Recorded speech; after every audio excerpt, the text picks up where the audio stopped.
माँ की ही पेट से पैदा होता है, ठीक बात। तो सबसे पहला चमत्कार तो माँ है। हम्म, तो क्या करना है, अगर पैसा चाहिए भरपूर, आनंद लेना है जीवन का भरपूर, मिट्टी का कसोला लीजिए। सोमवार के सोमवार आपने दूध से माँ के पैर धोने। मैं कहता हूं ऐसा कोई इंसान नहीं होगा जिसका काम ना बने माँ के पैर दूध से धोने के बाद। ये मेरी गारंटी है, क्योंकि जब आप माँ के पैर धो रहे होंगे दूध से, हाँ, और उसके बाद जो माँ के आशीर्वाद आपको मिलेंगे ना, ओए होए, मेरे पास शब्द नहीं है मेरी माता रानी, मेरी बिटिया रानी आपके लिए। आप याद करेंगी, आपको मैसेज आएंगे कि वाह मजा आ गया जिंदगी जीने का। और ये एक दो दिन नहीं करना, वैसे ही कभी दूध ले लिया, माँ के पैर पहुंच दिए, अच्छा। और ये कसोला लेके जब आपने माँ के पैर धोए, मैं कहता हूँ आपकी जिंदगी में कोई गम नहीं रहेगा, जिंदगी में कुछ तकलीफ नहीं रहेगी, पैसे का अंबार आपको लग जाएगा। अच्छा। बिल्कुल। हाँ, हाँ। अब ये तो मैंने माँ की बात करी। और सर जी उस दूध का क्या करेंगे फिर बाद में? दूध को पेड़ पे डाल दीजिए या कुत्तों को पिला दीजिए, जैसी आपकी इच्छा हो। हाँ, हाँ।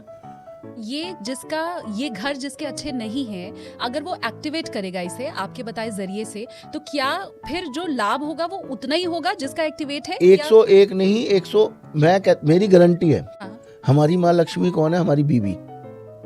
बहुत शानदार। हाँ, ठीक बात। हम अपनी माँ को तो देखिए, अब माँ लक्ष्मी की बात हुई तो हमारी माँ, दूसरी माँ हमारी बीवी है। अब मेरी बात में ना कंट्रोवर्सी कर देंगे लोग, कहेंगे ये क्या बात होगी, ये क्या बात होगी। अरे भाई, जो भी बात होगी ना, हम तो माँ लक्ष्मी अपनी बीवी को मानते हैं, तो मेरी माँ दूसरी ये है, बीवी दूसरी माँ है। जो माँ अपने लाड, पहली माँ जो होती है, जो पैदा करती है, जो बिगाड़ देती है अपने बच्चों को, दूसरी माँ जो बीवी होती है वो आपको सुधारती है। ठीक बात। मानते हैं आप इस बात हाँ, को? हाँ, और उतने प्रेम से आपकी सेवा करती है, आपका ख्याल, आपका खाना बनाती है, आपको कपड़े देती है, आपकी गंदगी साफ करती है, आपके बुरे व्यवहार को सहन करती है। आप क्या क्या उसके साथ क्या क्या घटनाएं करते हैं, ये सिर्फ आदमी को ही पता है। उसके बाद आप पूछते किसको हैं? भगवानों को, ना पहली माँ को ना दूसरी माँ को। मैं दूसरी माँ के लिए कई उपाय बोलना चाहूंगा, शुक्र के लिए। दूसरी माँ हमारी बीवी है सबसे पहले, और सबसे पहले जो बीवियां बेचारी परेशान हैं, अब उनको क्या करना चाहिए? उनको सबसे पहले रात को बेड पे एक इत्र बना लीजिए। किसका इत्र बनाना है? गुलाब जल और नीम के पानी का। नीम की पत्तियों को उबाल लीजिए मेरी बिटिया रानी, मेरी माता रानी। उसके बाद उनको मिक्स कर लीजिए। एक स्प्रे बोतल ले आइए छोटी सी, बड़ा सस्ता सा उपाय है, थोड़ा सा करना पड़ेगा प्लीज। ये ले जाके आपने जाके स्प्रे करना है अपने बेड पे रात को सोते से पहले। 43 दिन मात्र आपने ये उपाय किया। अब इसके पीछे लॉजिक क्या है? चंद्रमा का तो लॉजिक मैंने बता दिया ना, माँ का पैर दूध से धोना है, चंद्रमा खुश तो लिक्विड पैसा खुश। ठीक है, आपका मन खुश, तन खुश, सब खुश। अब इसको कैसे हम देखेंगे? शुक्र जो 12वां घर होता है ना, काल पुरुष की कुंडली के हिसाब से 12वां घर जो होता है हमारा, वो शुक्र का उच्च का घर होता है। ठीक है जी। जिसके घर में 12वें घर में शुक्र होता है ना, उसको गर्लफ्रेंड की कमी नहीं होती, बीवी उसको ऐसी मिलती है दूध देने वाली गाय। आप पढ़ लीजिए शास्त्रों में, पढ़ लीजिए लाल किताब में, पढ़ लीजिए वैदिक में, जिसका शुक्र 12वें में। अब हमने क्या किया? खुशबू से 12वें घर, बेड हमारा 12वां घर है, रात को आपने स्प्रे किया, 12वें घर में आपका शुक्र पहुंच गया मेरी बिटिया रानी, मेरी माता रानी। अब वहां पे आपका पति और पत्नी जो छिड़केगा वो आपके अधीन हो जाएगा। धीरे धीरे, चमत्कार नहीं होगा एक दो दिन में, धीरे धीरे वो आपके इन्फ्लुएंस में आएगा। लड़ाई झगड़े खत्म हो जाएंगे। लड़ाई झगड़े धीरे धीरे खत्म होंगे, 10-15 दिन में आपको फील होना शुरू हो जाएगा। और उसके बाद मेरी बिटिया रानी, मेरी माता रानी, मंगल को क्यों हमने ऐड किया वहां पे? क्योंकि राहु का पक्का घर 12वां घर होता है। राहु का पक्का घर 12वां घर होता है। तो जब हम मंगल को साथ में छिड़केंगे, 12वें घर में मंगल जो होता है मेरी बिटिया रानी, वो किसको कंट्रोल कर देता है? राहु को। मंगल को जैसे छिड़केंगे राहु को कंट्रोल कर देगा, तो आपके घर में शांति, सुख, शांति, समृद्धि, पैसा, मैं कहता हूँ इतना प्यार बढ़ जाएगा, कोई अंत नहीं है। क्या बात है। देखिए, हर उपाय के पीछे लॉजिक होना चाहिए, और जिनको नॉलेज होगी ना वो हमारे दीवाने हैं। नहीं, पहले मुझे आपने जवाब देना है। आज तक किसी पॉडकास्ट में एस्ट्रोलॉजर ने आपको ये बात बोली जो मैंने बोली? एक आध लोगों ने कही है। एक और कितने में से आप कितने पॉडकास्ट कर चुकी हैं? अनगिनत, आपको पता ही नहीं है।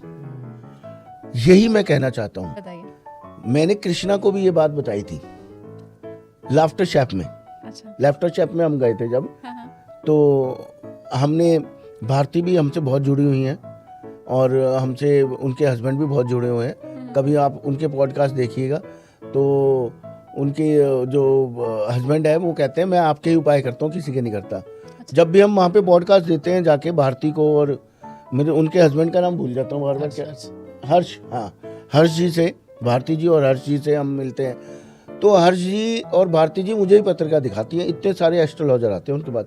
और पॉडकास्ट में, किसी भी पॉडकास्ट में हर्ष जी ने ये नहीं बोला कि मुझे उपायों का असर आया है।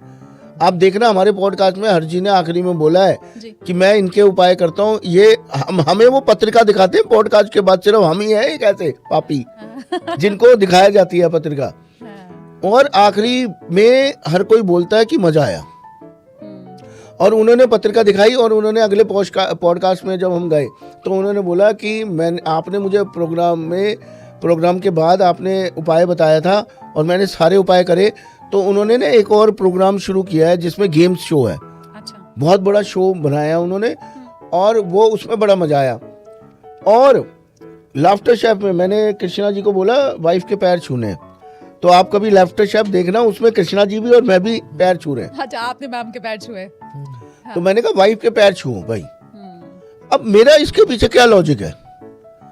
माँ के जब हम पैर छूते हैं वो भी तो एक शुक्र है ना, मतलब माँ है, शुक्र है, किसी की शुक्र है, एक औरत है, तो हम बीवी के पैर क्यों नहीं छू सकते? आप जब जब अपनी बीवी के पैर छूओगे, मर्दों की पता क्या कमजोरी होती है मैं आपको बताऊं, वो अपनी बीवी पे आश्रित भी होंगे। जैसे मैं अपनी वाइफ पे हूँ, मैं अपनी वाइफ को प्यार करता हूँ, मेरी वाइफ सारा काम संभालती है, मैं साफ स्पष्ट बोलता हूँ दुनिया के सामने, मुझे कोई शर्म नहीं है इस चीज में। तो जब ये सब कुछ संभालती हैं तो मैं इनके पैर छूने में मुझे शर्म कैसी? कृष्ण जी राधा जी के पैर छूते थे, भाने से पकड़ के पैर को प्यार करते थे, तो हम क्यों ना झुकें भाई?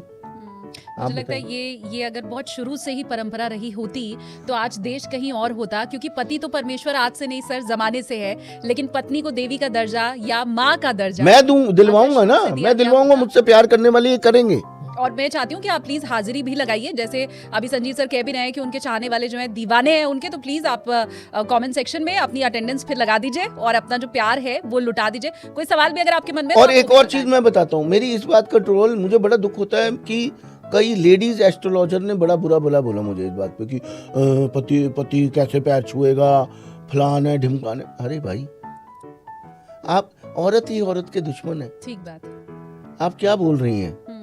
कान्हा जी तक ने राधा जी के पैर को चूमा है, ऐसे अपने माथे पे लगाया। कान्हा जी भगवान नहीं है?